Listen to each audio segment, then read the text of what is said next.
Hello and welcome. Today we're going to talk about how to survive in a city park and make a meal with nothing more than a couple of soup cans, a bottle opener, and a knife.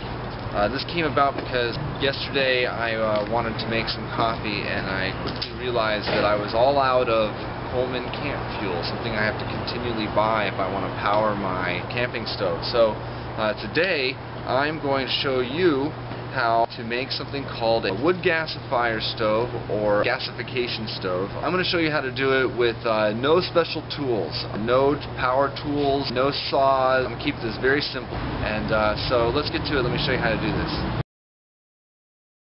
I got these just by walking through the streets and dumpster diving through the recycling. What we're going to do is, the first thing we're going to do is take a small can and line it up with the big can. And take a Sharpie if you have it, but anything will do it. You're just going to mark it right there like this.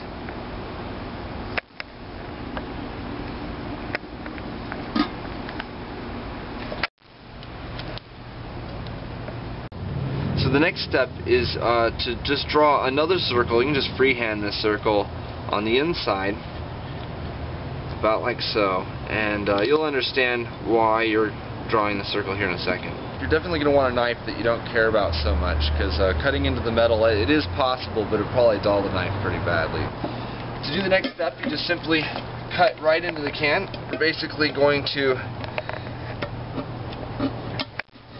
cut chunks out to get the circle going. Okay, although you don't need to, I do recommend that you try to get some needle nose pryers for the next part, and that way you can hold this bit steady while you cut the last bit.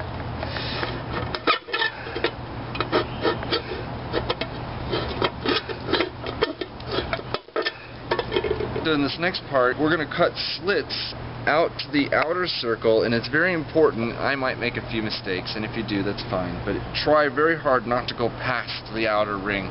Because what we're going to do is we're going to insert the little can into this area here, and the little metal flaps are going to serve to add tension against that can to hold it in place. Very carefully cutting right to that line.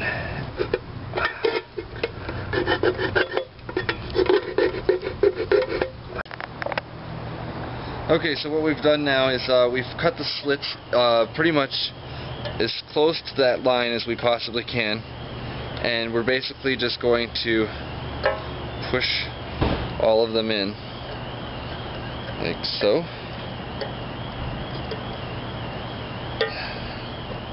Be careful, the metal probably is very sharp. Okay, so there's our hole. So the other tool you're going to need, and a lot of you probably have one of these right on your keychain, can opener like this. So as you can see here, I've cut holes all the way through the bottom of our big can. Lastly, you're going to take your other can and you're going to do something very similar to it. You're going to cut holes all the way around the open side. But here on this side, you're just going to make a couple gashes. If you can, try to salvage some chicken wire, which I did here at my friend's house. But essentially, when you're cooking, it's nice to have something that you can set your pot down on top of. So when you're using the wood gasifier stove, you really need to be using the driest wood you can find, and that's why you want to find trees like this that have dead branches near the bottom.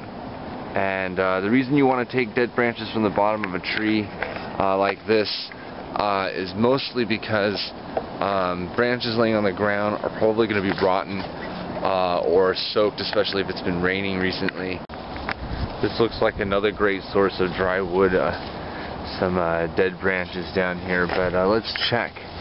Are they actually dead? And if it snaps right off, oh yeah, that is dead, but the wood inside is still clean and perfectly dry. And even if it were pouring rain outside right now, if I came to this tree and broke this branch off, the wood inside would still be dry. You can see the sap starts from all the way up there. and then it's just been dripping down off of these vine leaves, and is puddling up right here at the base of this tree. So you just want to get in here with your knife, and you'll see this stuff is just really gummy and sticky, and should you get any of this on your fingers, it's probably going to be stuck there for a couple of days. Even soap and water has a hard time getting sap off of your fingers. But you just need a couple of nice really big chunks, such as this one here, and that right there would probably be about all you need to start a good fire, even in the rain. So that I don't have to touch it, I put the sap in a leaf, and then I here carry we it are on back the leaf. at camp, and I've got the wood gas stove, or the gasifier stove, here on my table, and I'm about to light it up. And as you can see here, I have jammed quite a bit of nice dry wood down into the center combustion chamber, and I went and collected some tree sap. Made sure to get some wood shavings. So here we go. We're gonna put some of this in here, and put some of this in here, and put another one of these nice big huge chunks of tree sap. That is going to help ignite everything. That's just as good as dousing it with lighter fluid.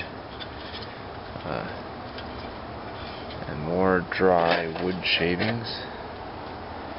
Okay, so, and then here, this is going to help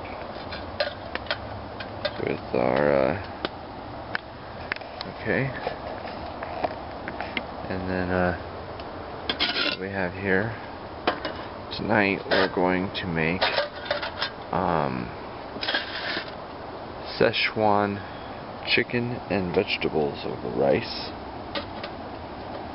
So first, going to boil some water for the rice, and then we're going to have some vegetables here. I have my rice, I have some canned chicken, I have my Szechuan sauce over here, and here's the old burner from earlier, and we're going to go ahead and light this thing up and get dinner going.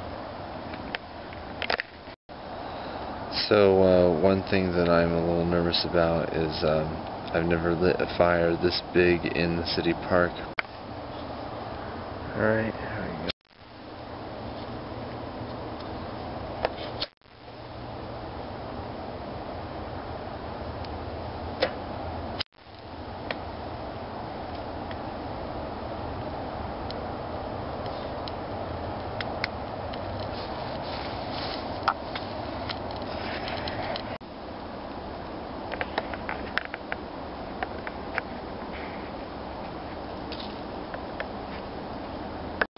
So the gas stove that I made is pretty much an epic failure.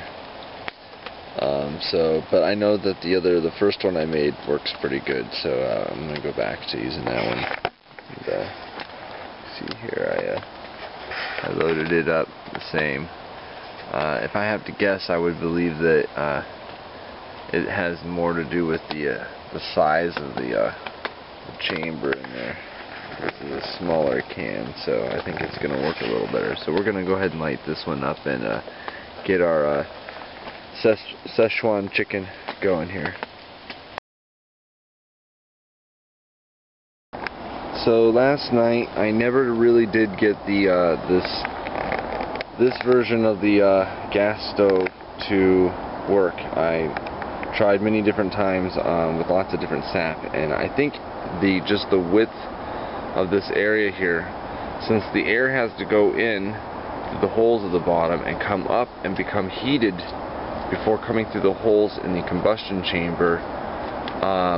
How hot you get the air inside this chamber makes a big difference to how well your stove works. And with this one, that chamber is much smaller, so it's much easier to heat the air. So I believe that's why this one worked a little better than this one. Okay, we got a burn going, and it looks like it's igniting pretty good. I still have some smoke coming, but it's at the top, and once it burns down a little bit into the can, that's when the smoke should fully ignite and we'll have total gas ignition. If the truth be known,